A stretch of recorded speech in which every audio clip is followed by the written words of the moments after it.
And now we move on to the second fight of the Dana White's Contender Series Week 2 card. Waldo Cortes-Acosta taking on Danilo Suzart. And if you didn't just hear that in my voice, you should know by now I am very excited to see Waldo Cortes-Acosta in Dana White's Contender Series. Man, I feel like he was fighting for a spot on Dana White's Contender Series when he took on Thomas Peterson in the main event of LFA 129, and he got a very late finish in that one. He had a very good showing, and I picked Thomas Peterson to win that fight. But I did say I predict the winner of this fight will be on Dana White's Contender Series, and that happened. Thomas Peterson unfortunately lost that fight, even though I picked him to win.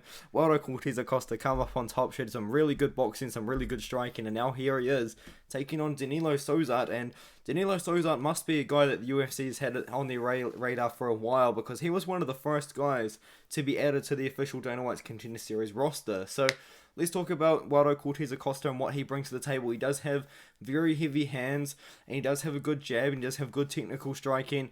But what he can bring is, he sometimes doesn't throw very high volume at times, where Danilo Suzart potentially could use his crazy wild striking to catch Cortes off guard when he's kind of in his breaks, or he's not throwing as much as potentially he should.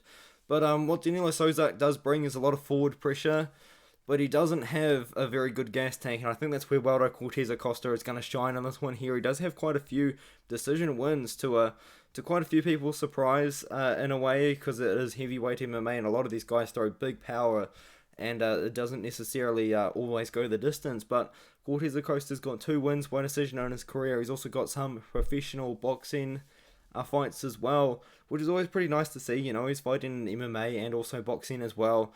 And also what happened was, and I completely forgot about this actually, he took on the RUF series, which is the Road to 1, but I think he declined the opportunity to fight for a 1 FC contract or something like that, instead opting to try and get into the UFC. So we can tell that, just kind of based off that he's obviously motivated to make it into the UFC. That's probably more of his end goal, not fighting for 1 FC. So that's pretty cool to see in a way. Like, he's got a win over Motor Reese, who ended up on the PFL. You know, he's got a win over a guy that was 7-7, but then he took on Thomas Peterson, finished him late in the 3rd round.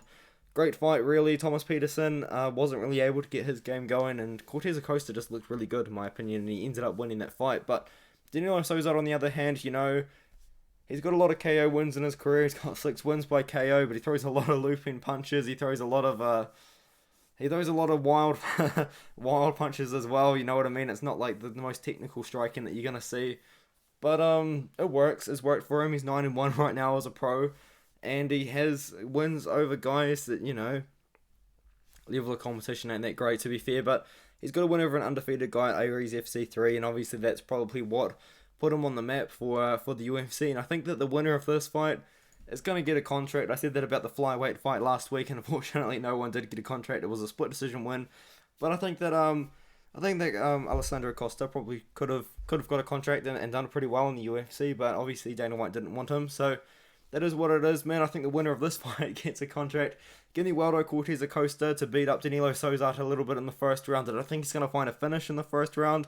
But I think Danilo Suzart, man, the gas tank is a little bit iffy for me. You know, we've never seen Suzart get knocked out, but I think that Waldo Cortes-Acosta, he's going to bring some sort of special energy in this one here. He wants to be in the UFC.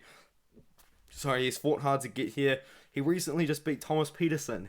You know, Thomas Peterson's really good, like an A-class prospect, in my opinion. So Waldo Cortes-Acosta by TKO in the 2nd or 3rd round is my pick.